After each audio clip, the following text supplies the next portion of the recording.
Hey, what is up guys? My name is Landon. Today I'm bringing you guys yet again another video, and for today we're going to be talking about the new addition that FaZe has added to their overall lineup, their competitive lineup, and that is a new coach in the form of replays. Now, this is not, I believe there's already a FaZe replays out there, but this is the competitive player known as replays previously on the roster or on the organization known as Luminosity Gaming. So yeah, FaZe has added a coach, the first team throughout Black Ops 3 as far as the NA goes who has kind of made that decision, coming into the summer events being Anaheim. Of course, that's kind of like the main primary one in everyone's thoughts. Of course, there's more rumors to come with other events and so on and so forth, even the playoffs, but with that in mind, we're going to be talking about the addition of replays now to their competitive lineup, what he brings to the table, how does FaZe really need this, and overall, like I said, maybe even replays his history with the FaZe overall organization, because he's had a mass, history with these guys being on actually the first team that FaZe has ever had as a competitive roster heading into Call of Duty. So the coaching role is always kind of a fun topic to mention because everyone has an opinion about it, including myself, obviously.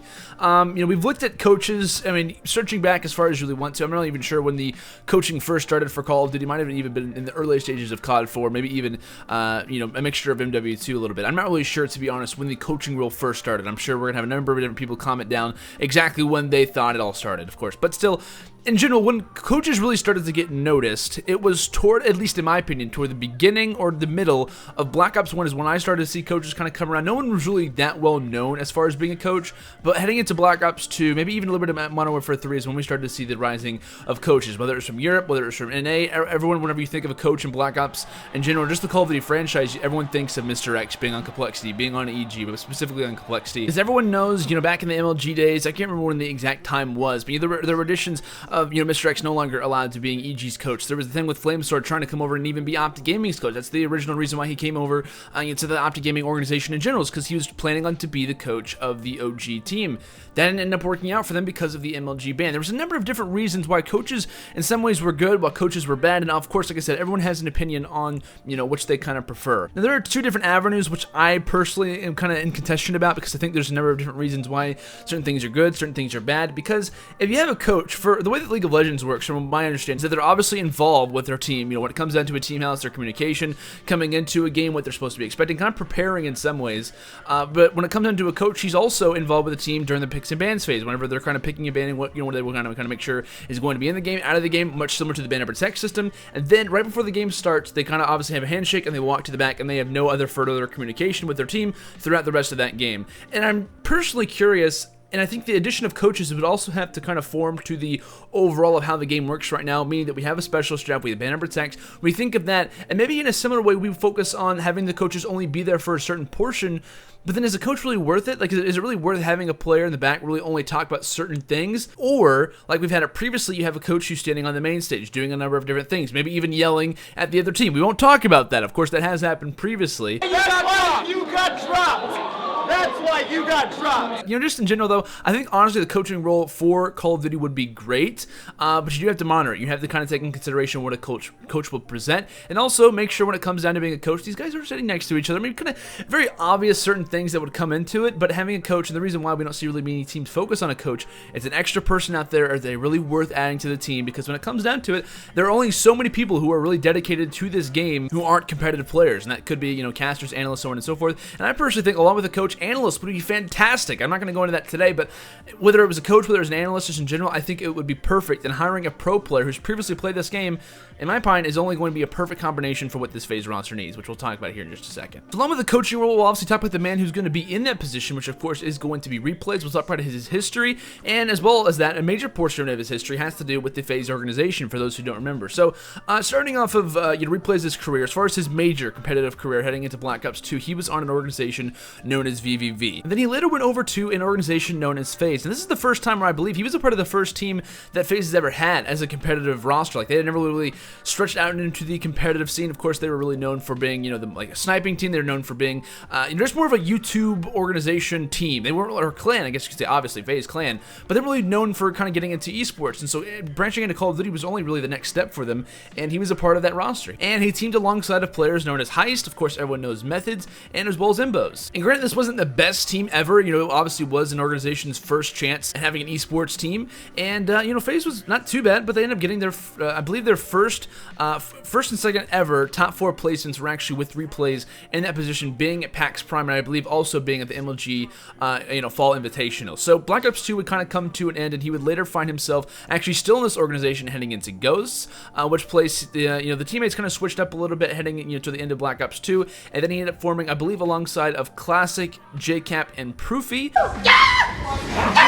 And then FaZe would split up into 2 different teams, FaZe Black and FaZe Red. Of course, he was on that FaZe Red roster, in which he played alongside of Classic and JCap still, but it would be Theory who was later added to this team. FaZe Red would go on to last, you know, a couple of events. I think maybe a good 2 months or so is when the team kind of lasted for, being that FaZe Red roster. And I believe MLG Anaheim would be their final time playing with one another, and replays his last time being on this FaZe organization, in which case they wouldn't have the best place, I believe, finishing 9th through 11th at MLG Anaheim, like I said, 2014. And then that's when he would make his transition over toward the organization known as Denial, and he would remain on this Denial roster actually throughout the rest of Ghost, and also for the remaining of Advanced Warfare, except for UMG Cali in the last event of Advanced Warfare being MLG World Finals, in which place I believe he ended up being on Orbit for that event.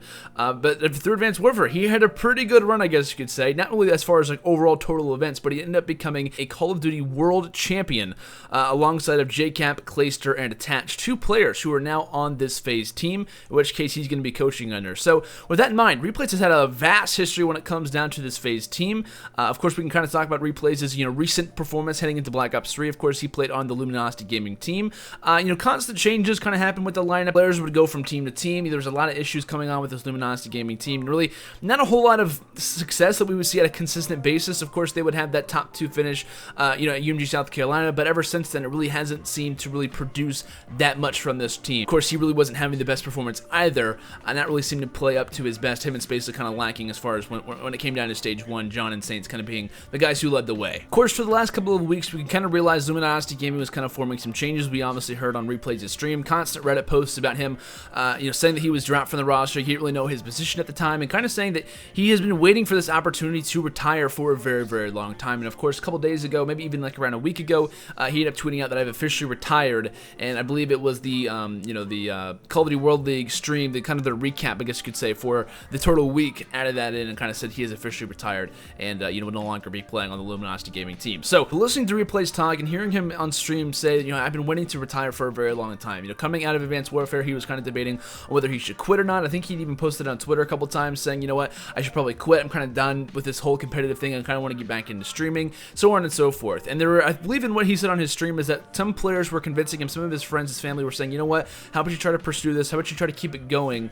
And of course, it will only last so long. And I think, honestly, this is a really good position for him, and he's going to bring a lot to this FaZe roster. So why do FaZe need him? That's kind of the question to be asking, kind of one of the closing topics that I want to talk about for this video, is that I think personally FaZe not only need more discipline to their team, but I think every roster, after a long time, you have the same 4 group of guys. It's nice, though, to have one person who, in some ways, is the outside perspective. He's getting an overall look on your team and giving his overall opinion. And it's nice because this is a pro player. He's been in the situations many times. He's played with these guys. He knows their overall styles. And, of course, he's had a number of different role changes throughout his career. He's played an AR. Of course, heading into Black Ops 3, he was known as a hardcore AR for Luminosity Gaming. Back in Advanced Warfare, you even want to look back at that title. Very recently, he was a hardcore objective player. So, in some ways, he has a full stance and he has a full perspective of how these teams and how these roles play with one another, and especially being a Black Ops 3 pro, he knows exactly, certain things. He knows what pushes need to be happening, rotation, so on and so forth, bend and protects even. He's a very smart player, and I think along with having, not just Replays, but just having a person who is previously a pro,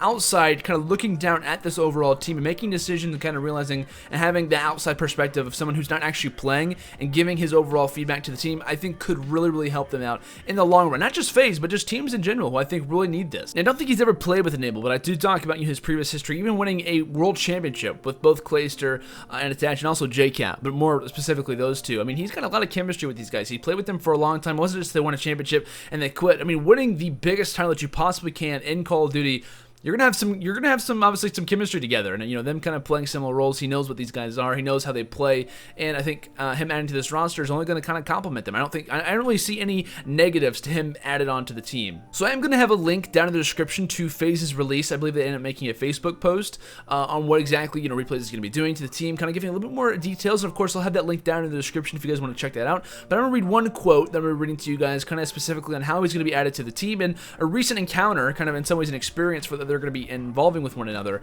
very soon. So it says in the article at one point in the entire thing, it says he will be joining the rest of the team in this upcoming weekend as we take them to the IMG Academy training facility in Bradenton, Florida, where we will begin our preparation for this summer's tournaments. It's like essentially FaZe's boot camping is really I guess you say the definition of what this team is going to be kind of experiencing heading into this particular facility. I think that's going to be really, really good for them, and also it's going to be a nice position for Replays coming into this as well, already having any experience with this team. It's not just like, hey guys, you hop in a call with them, you start talking about their strategies, that you're really going to have a little bit of a relationship with them from previous history, and also I think at this particular facility it'll work, in my opinion, really well.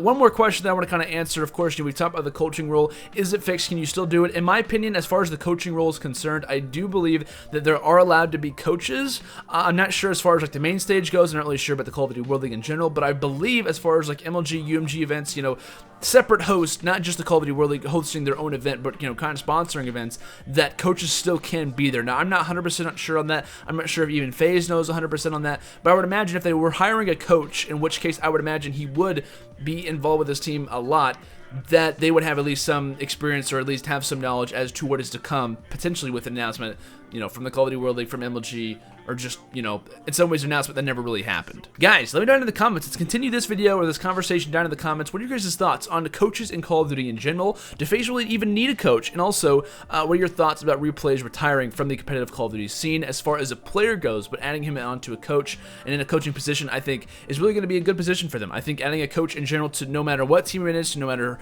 what coach you're having, as far as he has some knowledge, and of course Replays, the vast knowledge that he has, I think is really going to help this team. I don't really see any negatives. Not that there's really a whole lot of positives in your opinion, but I think there aren't really going to be any negatives that could come from this. I think only good things for the most part. So yeah, guys, thank you so much for watching this video. FaZe, they get a new coach, and it's kind of interesting topic to talk about. Will teams kind of follow that in suit? That'll be the question to be asking as, of course, time will continue on. But yeah, guys, thank you so much for watching this video. If you guys did enjoy, make sure to leave a like, and if you guys are new, make sure to subscribe for future content every other day. I'll see you guys all later. Have a fantastic day, and until next time, peace out.